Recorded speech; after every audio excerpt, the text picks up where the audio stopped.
Oscar Man 42, Comedy Nominees, Take 93. Is comedy more difficult for an actor to perform successfully than drama? Well, it's definitely been harder for a comedic performance to be nominated for an Oscar, let alone win one.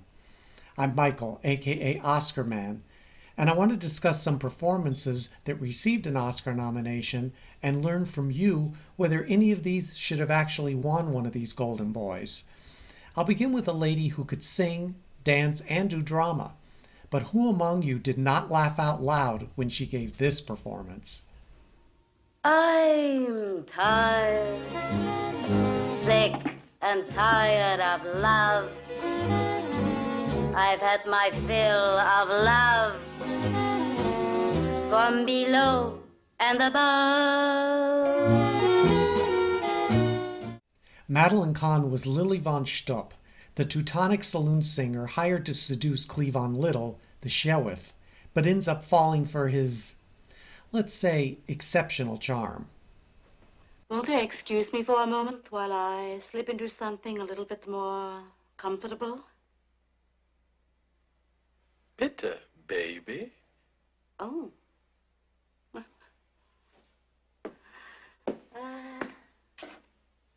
Why don't you, loosen your bullets? Madeline Kahn made her feature film debut in 1971's What's Up, Doc, practically stealing the film from co-stars Barbra Streisand and Ryan O'Neal. No small feat right there. The actress received her first Oscar nomination for Paper Moon, followed the next year by Blazing Saddles. Yes, Madeline Kahn was only Oscar nominated twice, and both were worthy performances. She lost on her first try to her co-star Tatum, yes, the one on screen for over an hour versus Kahn's 9 minutes, and on Kahn's second try, it was a lady in a film about a murder on an Orient Express. Madeline, you deserve better. Anyway, there's no denying that however you may feel about Blazing Saddles, which, unlike most Mel Brooks's films, the comedy is hit or miss, Kahn's hilarious rendition of I'm Tired ranks equally among the likes of I Feel Pretty, perhaps. Stay tuned until the end of the video to see the line that was cut from the film right after Lily says, Oh, it's true. It's true. It's true. It's true. Equally known for her work in more than a dozen theater productions, Madeline Kahn made over 25 films, including Young Frankenstein and High Anxiety. Exactly how talented was she? The 1975 fiasco At Long Last Love was massacred by the critics. But try and find one bad review about Madeline Kahn's performance. She should have received a special Oscar just from coming out of that one unscathed. Winner of an Emmy and Tony Award, Madeline Kahn died from ovarian cancer in 1999 at the age of 57. A bench dedicated in her memory can be found in Central Park. Gregory, this was... George. It's Michael Dorsey, okay? Your favorite client. How are you? Last time you got me a job, it was a tomato. Oh, no. Yeah? No. Swear to God? Michael. Yeah. Oh, God, I begged you to get some therapy. Considered somewhat daring for its time, 1982's Tootsie starred Dustin Hoffman in a gender-bending role as Michael Dorsey, an out-of-work actor who creates drag counterpart Dorothy Michaels and becomes a sensation on a soap opera. My name is Dorothy. It's not Tootsie or Toots or Sweetie or Honey or Dow. Oh, Christ. No, just Dorothy. Now, Alan's always Alan, Tom is always Tom, and John's always John. I have a name, too. It's Dorothy, capital D-O-R-O-T-H-Y. Dorothy. Excuse me, doctor. The role of Michael Dorsey was first offered to both Michael Caine and Peter Sellers before Dustin Hoffman attained the rights to the screenplay and became the film's leading man, lady. To prepare for the role, Hoffman carefully studied La Cage aux Folles. He also studied female speech and movements to convincingly play a character who had to convince others, including a TV audience, that he was a woman. It worked with Tootsie's crew as well, who only told Hoffman there was a problem when the actor was dressed as a woman because he was, quote, nicer then. Dustin Hoffman honed his comedic skills in The Graduate, only his second film, and he starred in additional comedies including Wag the Dog, I Heart Huckabees, and, well, Ishtar. Tootsie brought Hoffman his 5th nomination out of 7 total. His 2 Oscars awarded for his performances in Kramer vs. Kramer and Rain Man. Hoffman lost Best Actor in Tootsie to Ben Kingsley in Gandhi, that year's Best Picture winner.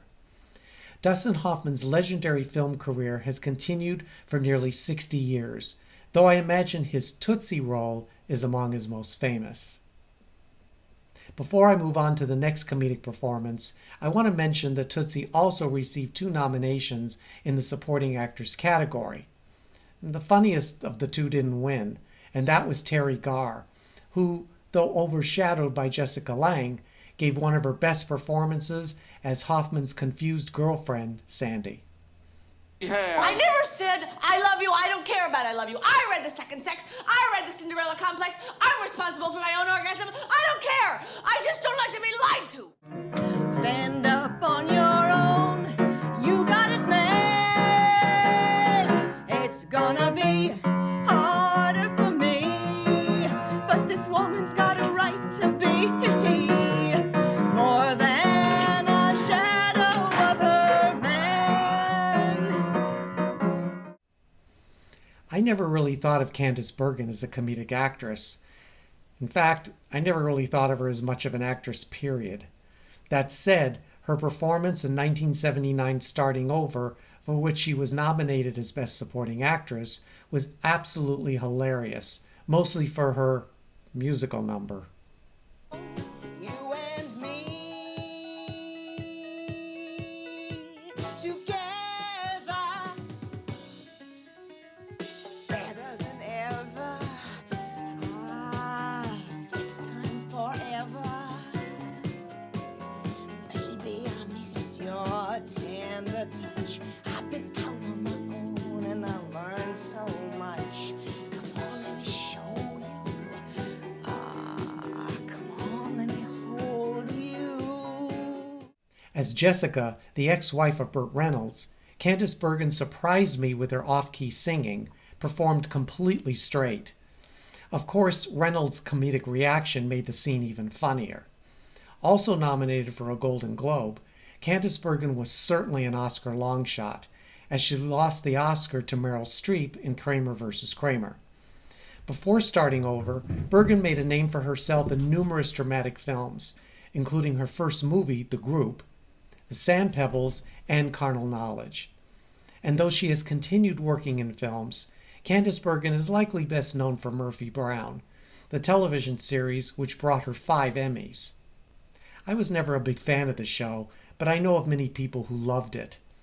Is Candace Bergen a great comedic actress? Hello, Arthur. Hello, Mr. Johnson.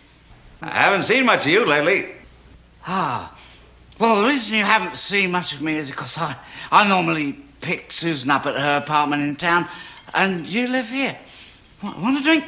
I never drink. And no one in my family ever drinks. That's great. You probably never run out of ice your whole life. As the title character in the 1981 comedy hit Arthur, Dudley Moore earned his 1 Oscar nomination for his performance as a drunken millionaire who becomes romantically entangled with a woman from the other side of the tracks. Princess Gloria, may I introduce my aunt and uncle, Peter and Pearl Bach? How are you? Princess? Did you say Princess Arthur? Yes. There's a very small country in the West Indies. I mean, small. I see. Thank you. Following his successful comedic work in Foul Play and 10, Dudley Moore became an atypical leading man. Short in stature and not classically handsome, Moore began his career as part of a stand-up, teamed with Peter Cook. The British duo took their act to Broadway, which was Tony and Grammy nominated. Dudley Moore appeared in various film and television roles before becoming a box office star with 10. His performance in Arthur earned him a Golden Globe Award, though he lost the Oscar to the expected winner, Henry Fonda in On Golden Pond. Moore no doubt benefited from having Sir John Gielgud as a scene partner in Arthur, the latter winning that year's Best Supporting Actor Oscar. The film also featured Liza Minnelli in one of her best film performances. As for the title role, John Travolta, James Caan, Al Pacino, Richard Dreyfuss, and Jack Nicholson were all first considered before the part was offered to Gene Wilder, who turned it down. Despite his achievement, Dudley Moore peaked with Arthur, with unsuccessful follow-ups in films such as 6 Weeks, Unfaithfully Yours, and Arthur II on the Rocks. Anointed Commander of the Order of the British Empire, Dudley Moore died in 2002 at the age of 66. Be condemned was to die. One man chose to question his God. Oscar winner Robert Downey Jr. played 5-time Academy Award winner Kirk Lazarus in 2008's Tropic Thunder, for which Downey Jr. was nominated as Best Supporting Actor. Right? You was farting in bathtubs and laughing your ass off. Yeah. But Simple Jack thought he was smart, or rather didn't think he was retarded, so he can't afford to play retarded, being a smart actor. Playing a guy who ain't smart but thinks he is, that's tricky. Tricky. It's like working with mercury. It's high science, man. It's art form. Yeah. You an artist. In this satire on a group of actors filming a movie about Vietnam, Tropic Thunder was well received, but not without controversy, primarily over the character portrayed by Robert Downey Jr., who appeared in blackface. Downey Jr. stated that he modeled Kirk Lazarus on Russell Crowe, Daniel Day-Lewis, and Colin Farrell. The script had Downey Jr.'s character depicted as Irish, but the actor changed it so he could speak in an Australian accent, as it was easier for him to improvise using that dialect. Though the film received mixed reviews, Tropic Thunder was a success at the box office, and Robert Downey Jr.'s over-the-top performance received Best Supporting Actor nominations from the Broadcast Film Critics, Screen Actors Guild, BAFTA, and Golden Globes, in addition to the Academy. As we know, comedy is subjective, and what I find funny could very well be different from what you perceive as comedic, offensive, or sometimes even both. So what are your thoughts on Robert Downey Jr.'s Oscar-nominated work in Tropic Thunder? Was this a performance you laughed at but shouldn't have? Do filmmakers sometimes go too far for a laugh? I want you to know, protect and serve, Air Marshal style. What? I don't want to infringe on your privacy, man. I really appreciate what you do for this country, and I respect the hell out of you. A surprise hit that garnered 2 Oscar nominations, 2011's Bridesmaids was a rare female-driven comedy that was a ginormous financial success. And one of its stars, Melissa McCarthy, received a Best Supporting Actress nomination for her role as Megan, who took toilet humor to a whole new level. I need the toilets! Oh, God, I need the toilets! No. No, Megan. No! No! Look away! Megan, no! Look away! Oh! In the story of a group of women who find themselves in a variety of chaotic situations leading up to a wedding, Bridesmaids broke barriers in terms of female characters participating in gross gags and situations typically seen in male buddy comedies. Some critics debated whether female actors should strive to become equals in their use of vulgarity and sexual frankness. On a side note, Melissa McCarthy stated that her inspiration for her character's behavior and look was partly based on Guy Fieri, the host of Food Network's Diners, Drive-Ins, and Dives. And while I think McCarthy is a talented actress, especially in her Oscar-nominated performance in Can You Ever Forgive Me, I'm not exactly sure what was Oscar-worthy in her Bridesmaids role, though the actress was additionally recognized with nominations at the BAFTAs, Critics' Choice, and SAG Awards. Far be it for me to deny any actor of an Oscar nomination for using a sink as a toilet. Bridesmaids remains to date the highest-grossing R-rated female comedy of all time. Which word do you think best fits? Comedy? Grossing? Both? Not so fast. Just let it creep up on me. I'll get to know them. Come here, Physiology. For all I know, I've got a fever. Feel. It's possible. Certainly. He wants to throw me out of my tin. Oh. There'll be no 9:30 for me if you let me go out in the rain now. Barbara Stanwyck in a screwball comedy? Who came up with that idea?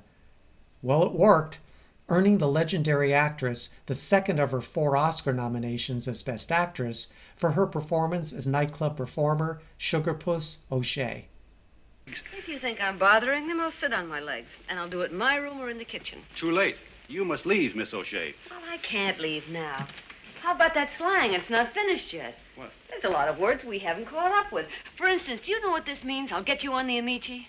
No. Of course you don't. An Amici is the telephone, on account of he invented it. Oh, no, he didn't. Like, you know, in the movies. Oh, I see what you mean. Barbara Stanwyck's widely praised performance in 1941's Ball of Fire is a testament to her talents as an actress of many shadings. And Stanwyck didn't stop there, showing off her comedic chops in the same year as The Lady Eve. The role of Sugarpuss, which was first offered to Ginger Rogers and Carole Lombard, both of whom turned it down, eventually went to Stanwyck on the recommendation of her co-star Gary Cooper. Unfortunately, that meant that the RKO contract player signed to the role she desperately wanted didn't get it. Barbara Stanwyck began her film career in the late 1920s, and she made nearly 40 films before Ball of Fire.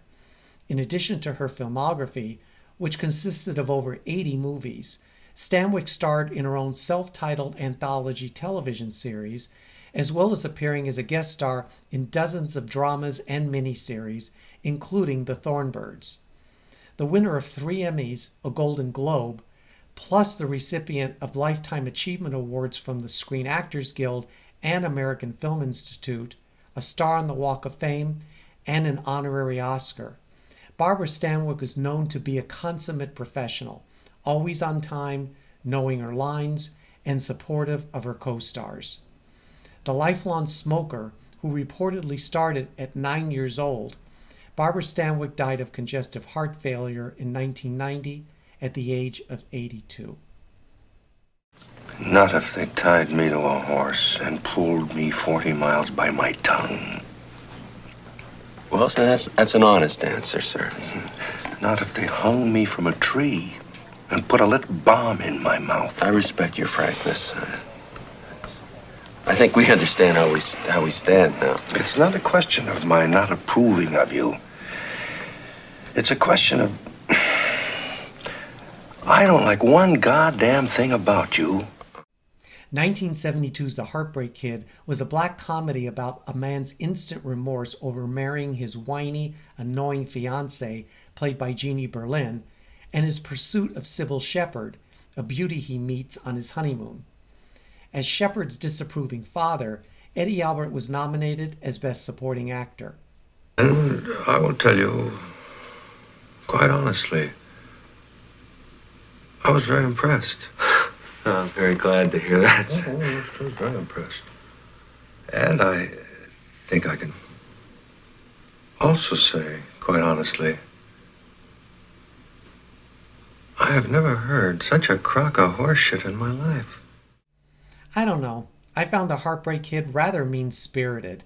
The comedic beats generated from rejection, dishonesty, and in the case of Eddie Albert's character, pure disdain. The film was one of the rare instances when a Neil Simon film was neither the adaptation of his play or original screenplay. Perhaps the lack of real wit is what I found missing. This was the second time Eddie Albert was Oscar nominated, the first coming in 1953 for Roman Holiday. The actor's first film was 1938's Brother Rat, and he appeared altogether in 80 films, including I'll Cry Tomorrow, Oklahoma, and The Longest Yard. Eddie Albert may be best known for his role as Oliver in the long-running sitcom Green Acres. In 1972, he found himself nominated against 3 actors from The Godfather and the winner, Joel Grey, in Cabaret. I think the Academy nominated the wrong Albert that year, as my choice for the slot would have been his son Edward Albert, who gave a memorable performance in Butterflies Are Free, his first film. And of course, Jeannie Berlin, who received the lion's share of critical praise for The Heartbreak Kid, was nominated for Best Supporting Actress. Eddie Albert, remembered for his years of work in film, on stage, and television, died from pneumonia in 2005 at the age of 99. Your Honor, I saw Mr. Smith first. It was in that pet shop on Madison Avenue. You know the one I mean. Oh, you don't? Oh, it's between 47th and 40th, or is that... It's frightfully immaterial. Well, you ought to know. Anyway, I decided to buy Mr. Smith, but I turned away for just a moment to look at a Persian kitten. Do you like cats? I don't either. Irene Dunn was nominated 5 times as Best Actress for her work in various film genres, though one of her best was 1937's The Awful Truth. Did I interrupt something? Weren't you talking when I came in for... Will you excuse me, Mrs. Ansel? Oh, thank you. Oh, look, it's me. Isn't that silly? It's you this time, Mrs. Van. Look, I'll just put it over here and get it out of the way. Whoops! Ooh! Oh, dear. Gosh, I guess that could go on and on and on and on. I hope not. Considered a classic screwball comedy filled with witty dialogue and physicality, The Awful Truth's protagonists, Lucy and Jerry Warner, strongly suspect one another of infidelity, leading them to divorce proceedings. What follows are a series of encounters with partners to make one another jealous until they realize the awful truth, which is, well, you can probably figure it out. The film was previously made as a silent movie in 1925, then remade with sound in 1929. The 1937 version, though hugely successful with critics and audiences, got off to a rocky start because director Leo McCarey did not adopt the usual style of preparation that Irene Dunn nor co-star Cary Grant were accustomed to, preferring improvisation to a rehearsed script. However, the actors soon changed their minds when they saw that McCarey was open to their suggestions on dialogue, costuming, and even choreography, which Irene Dunn created for her character's dance number. McCarey became a trusted and respected director by the cast, and won The Awful Truth's only Oscar from its 6 nominations. As for Irene Dunn, her popularity continued in such films as Love Affair, Life with Father, and I Remember Mama. Considered one of the finest actresses never to have won an Oscar, Irene Dunn died in 1990 at the age of 91. An Oscar-winning comedic actress in a performance I think was better than her winning one is next. But first, I want to thank you for watching this video. Comedy isn't always pretty, but many of us enjoy, even prefer it, when we want to be entertained. After the video concludes with the line that was cut from Blazing Saddles, I wish it had stayed in. Please like, subscribe, comment, share, anything which brings more Oscar nerds to our great community, so they can join us for weekly videos and vote in the daily polls. Benjamin. Are we at the fort? Yes, we are. Time to wake up now. Oh, in a sec. Get your ass up and out on the comedy street! Well, I never. I love Goldie Hawn. She's known for being a comedian, but she's also done some fine work in dramatic films.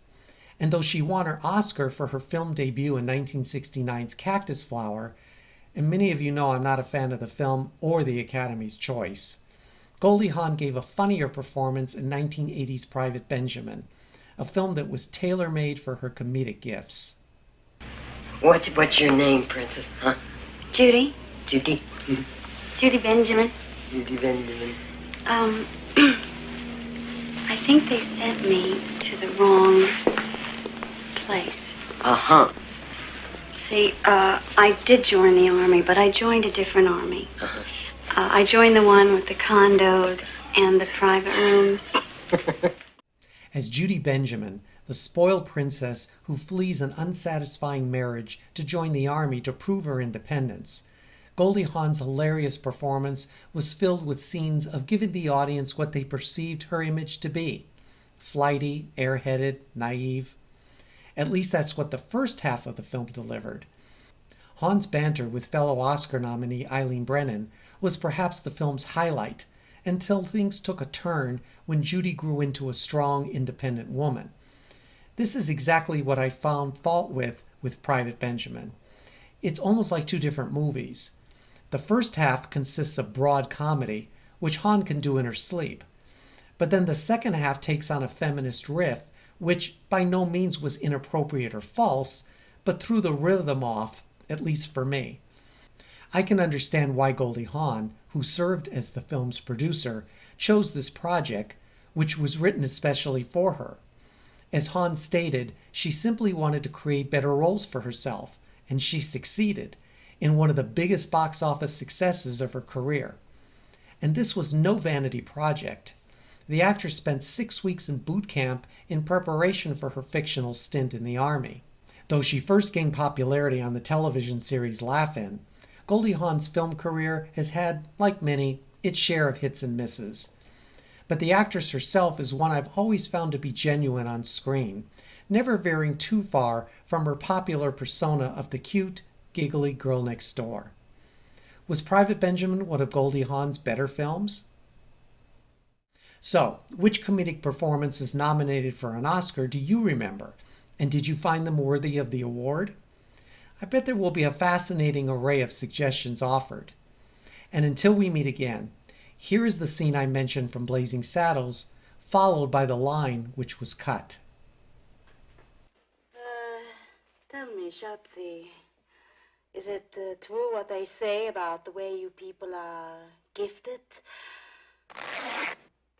Oh, it's true. It's true. It's true. It's true.